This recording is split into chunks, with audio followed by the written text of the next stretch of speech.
സ്ത്രീ പീഡനാരോപണം നേരിടുന്ന 2 പേർക്ക് പോലീസ് ഉദ്യോഗസ്ഥൻ കുട പിടിക്കുന്ന ഒരു ചിത്രമാണ് ഇപ്പോൾ സമൂഹ മാധ്യമങ്ങളിലെ ചർച്ചാ വിഷയം.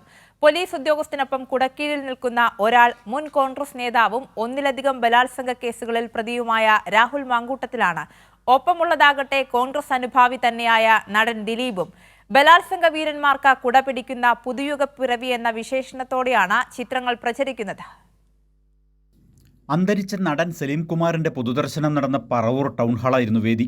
അവിടെ സജീവമായി ഉണ്ടായിരുന്ന 2 പേരാണ് നടൻ ദിലീപും മുൻ MLA രാഹുൽ മാങ്കൂട്ടവും. ഇരുവരെയും കുട ചൂടി മഴയിൽ നിന്ന് സംരക്ഷിക്കുന്നതാകട്ടെ യൂണിഫോം ധരിച്ച ഒരു പോലീസ് ഉദ്യോഗസ്ഥനും. സമൂഹ മാധ്യമങ്ങളിൽ ചർച്ചയ്ക്കും വിമർശനത്തിനും വഴിവെച്ചിരിക്കുകയാണ് ഈ ചിത്രം.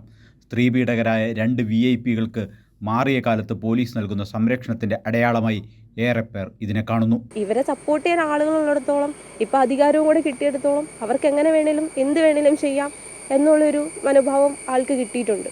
നിലവിൽ നമ്മളെ സംരക്ഷിക്കേണ്ടവർ തന്നെ ഈ പറഞ്ഞതുപോലെ കുറ്റവാളികൾക്ക് കൂട്ടു നിൽക്കുമ്പോൾ അതിൽ എന്ത് തരത്തിലുള്ള നീതിയാണ് എന്നുള്ളത് നമ്മൾ പരിശോധിക്കേണ്ടതാണ്. സ്ത്രീ പീഡകരായിട്ടുള്ള 2 മനുഷ്യർക്ക് മെഷീനറി ഉപയോഗിച്ചുകൊണ്ട് സ്റ്റേറ്റ് മെക്കാനിസമായിട്ടുള്ള പോലീസിനെ ഉപയോഗിച്ചുകൊണ്ട് കുട പിടിച്ചു കൊടുക്കുമ്പോൾ അതിനെതിരെ സംസാരിക്കാത്തവരെ കൂടിയാണ് ഈ സമയത്ത് പൂർണ്ണമായും നമ്മുടെ സാമൂഹിക ജീവിതത്തിൽ നിന്ന് മാറ്റി നിർത്തേണ്ടത്. പുതുയുഗം പിറന്നു, ബലാത്സംഗികൾക്ക് കുട ചൂടി കേരള പോലീസ് എന്നതാണ് ചിത്രങ്ങളിൽ ഒന്നിന്റെ തലക്കെട്ട്.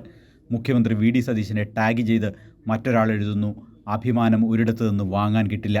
2 ചിത്രങ്ങൾ താരതമ്യം ചെയ്യുന്നതാണ് മറ്റൊരു ഫേസ്ബുക്ക് പോസ്റ്റ്. ബലാത്സംഗ കേസിൽ രാഹുൽ മാങ്കൂട്ടത്തിലിനെ പോലീസ് അറസ്റ്റ് ചെയ്തു കൊണ്ടുപോകുന്ന ചിത്രമാണൊന്ന്. അതേ മാങ്കൂട്ടത്തിലിന് അതേ പോലീസ് കുട ചൂടുന്ന പുതിയ ചിത്രം ഒപ്പം ചേർത്തിരിക്കുന്നു. UDF മുദ്രാവാക്യമായ പുതുയുഗ പിറവി എന്ന തലക്കെട്ടും കൂടിയായതോടെ മികച്ച രാഷ്ട്രീയ സന്ദേശമായി ആ കുറിപ്പ്.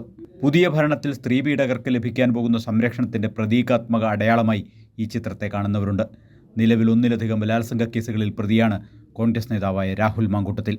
ഈ കേസുകളുടെ ഭാവിയെ സംബന്ധിച്ച് അതിജീവിതമാർ ആശങ്കപ്പെടുന്ന കാലത്താണ് അയാൾക്ക് കുടപിടിക്കുന്ന പോലീസിൻ്റെ ചിത്രം പുറത്തുവരുന്നത്. കുടക്കീഴിലെ രണ്ടാമനായ നടൻ ദിലീപാകട്ടെ കുപ്രസിദ്ധമായ ബലാത്സംഗ കൊട്ടേഷൻ കേസിൽ പ്രതിയായി പിന്നീട് കുറ്റവിമുക്തനാക്കപ്പെട്ടയാളാണ്. ഇയാളെ വെറുതെ വിട്ട വിചാരണ കോടതി വിധിക്കെതിരെ ഇടതു സർക്കാരിൻ്റെ കാലത്ത് നൽകിയ അപ്പീൽ ഹൈക്കോടതിയുടെ പരിഗണനയിലാണ്. ഭരണമാറ്റത്തിൻ്റെ പശ്ചാത്തലത്തിൽ 2 കേസുകളുടെയും ഭാവിയിൽ പൊതുസമൂഹത്തിന് ആശങ്കയുണ്ട്. പുതിയ ഭരണക്കാർക്ക് വേണ്ടപ്പെട്ടവരാണ് ഇരുവരും എന്ന ബോധ്യമാകാം പ്രതികൾക്ക് കുടപിടിക്കുന്ന മനോഭാവത്തിലേക്ക് പോലീസിനെ എത്തിച്ചത്. ഏതായാലും ഇടത് സൈബർ ഹാൻഡിലുകൾക്ക് ആഘോഷിക്കാനാവതുണ്ട് ആ ചിത്രത്തിൽ. സാലി മുഹമ്മദ്, കൈരളി ന്യൂസ്, കൊച്ചി.